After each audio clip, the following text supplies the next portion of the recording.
À votre impression, après ce 15e critérium Tour de France ici à Luxembourg? Ah oui, je crois de nouveau un grand succès, comme toujours, c'est la 15e édition.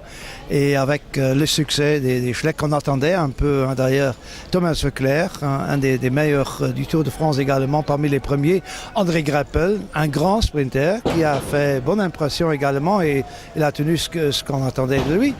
Et bon, les autres luxembourgeois, toujours parmi les échappés. Quand il y avait une échappée, il y a Pose, il y avait Didier, il y a Drucker, et ça m'a plu beaucoup. Ça a plu également aux gens, il faut le dire. Comment on fait pour devenir commentateur de course de vélo? Fais attention, il y a... Les gens restent en vie. Et ça c'est la question, comment on fait pour devenir commentateur de course? Commentateur de course, bon, ça a commencé en 1997. C'était le championnat national à Luxembourg, devant ma porte, à Sessange. Et Gaston Garlet, peut-être tu le connais, le président du ZAF Sessange, ou le directeur de la revue actuellement, c'est mon ancien élève, j'étais instituteur, et je l'avais dans la classe. Il m'a dit, Fernand, tu fais le micro. J'ai dit, écoute, j'ai jamais fait. Et il a dit, tu vas l'essayer, ça va aller. Hein. Bon, auparavant, j'ai fait des micros, bon, comment dire, des trucs, on parle dedans, le Microphone? Non.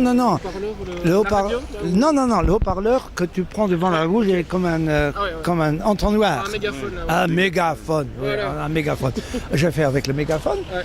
Mais cette fois-ci, il fallait prendre le micro.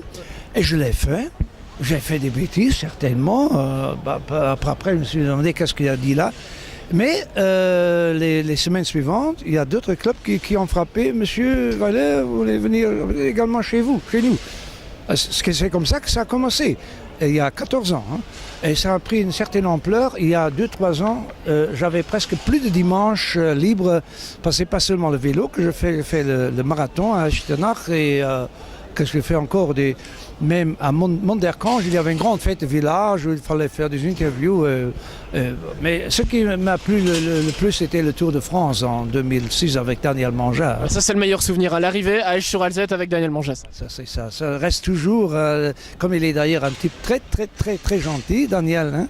Quand il m'a vu la première fois, il a regardé sur mon petit truc. Là, il a dit, c'est Fernand, moi je suis Daniel. On s'est donné la main, c'était les 2 jours. Hein. C'était tutoyé comme d'anciens amis. Et le duo avec Freddy Avalanche ici, comment ça se passe?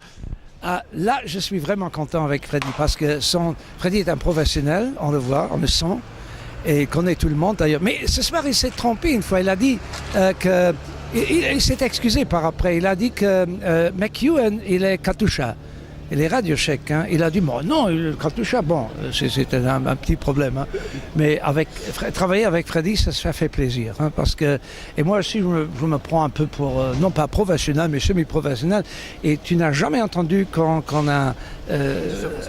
c'est interrompu. Non, lui, il a parlé, moi, j'ai parlé en attendu. Mais c'est ça, je l'aime beaucoup. Hein. Je l'aime quand je le vois en Belgique. J'ai vu déjà des courses à Namur. Une fois, j'étais là. Il me salue déjà de loin. Il est un pote, hein, vraiment. On sait que le Tour de France pourrait revenir au Grand-Duché de Luxembourg dans les prochaines années. C'est le rêve encore de reparticiper à la grande boucle. Là, tu as raison, parce que tu sais, à Echternach, ils ont fait la demande pour avoir une étape, et peut-être, pourquoi pas l'année prochaine, quand ils sont à Liège pour le grand départ. Alors, bon, je ne crois pas que c'est l'année prochaine pour le Luxembourg, je crois que non.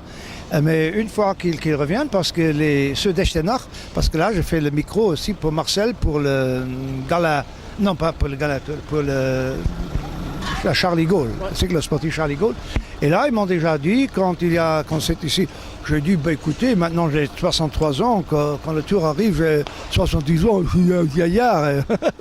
Bon, c'est comme ça. Bon. Mais je m'amuse beaucoup, hein, j'ai beaucoup de plaisir, mais je suis un peu nerveux auparavant. Ce matin, je me suis levé à 6h30, déjà ma femme m'a dit, qu'est-ce que tu as? J'ai dit, je ne peux plus dormir. J'ai pris les journaux, j'ai tout lu, j'ai revu encore une fois mes notes et tout ça. Alors je suis toujours nerveux comme un petit diable. Mais une vraie passion, hein, surtout. On vous croise aussi aux 4 coins du pays, voire même à l'étranger. Vous les suivez, notamment Meau Liechtenstein. Vous êtes là pour les encourager. C'est une vraie passion. C'est pas seulement être là pour avoir de l'argent. C'est une vraie passion. Non, c'est pas du tout ça. Bon, on est un peu indemnisé, mais c'est pas pour vivre, non pas. Non, c'est une petite indemnité quand on reçoit. Mais je vais faire des micros également où personne ne me paye. C'est pas l'important, hein, parce que moi je suis instituteur en retrait, déjà une bonne pension, alors j'ai pas besoin des sous. Mais écoute, je les mets dans le coin et je dis des fois à ma femme, bon, non, on va faire 2-4 jours, on va faire une petite sortie là, je ne sais pas, un peu. Ça c'est pour l'amusement, parce que ma femme, quand je suis pas là, elle est très souvent seule à la maison. Hein. Les dimanches, je pars par exemple, dimanche je passais à Chifflanche. Ça commençait à 10h. Je suis parti à 9h de chez moi. Je me suis levé à 8h, mais je suis rentré le soir à 7h, 8h. Toute la journée, se passe comme ça. Hein. Dernière question pour vous, qui suivez toutes les courses au Grand-Duché. Comment vous voyez le cyclisme luxembourgeois évoluer dans les prochaines années? On sait que la relève pointe tout doucement, mais sûrement le bout de son nez avec Bob Jungels notamment. Oui, Bob Jungels évidemment est un très grand talent, il faut le dire, parce que Bob il a fait un merveilleux Flèche du Sud là, avec le contre-la-montre et également à Bourgscheid avec les professionnels. Ça c'est un très grand talent, mais bon, il y a d'autres, il y a par exemple Alex Kirch par exemple également qui est son pote là, mais bon, peut-être il a fait son bac maintenant. Mais je ne sais pas. Mais il y a d'autres des jeunes comme Ken Müller qui aujourd'hui d'ailleurs c'était dans le journal. Il a fait une 8e place à Poznan en Turquie à l'occasion des Jeux là, pour les jeunes. Ça c'est une belle performance. Il y en a d'autres, Tom Virtuen également. Mais bon, maintenant il faut attendre parce qu'on a eu déjà beaucoup de jeunes qui étaient très bons et très forts. Mais après disons 16, 18 ans, ça vraiment on voit dans quelle direction ça s'oriente. Hein. Bon, oui.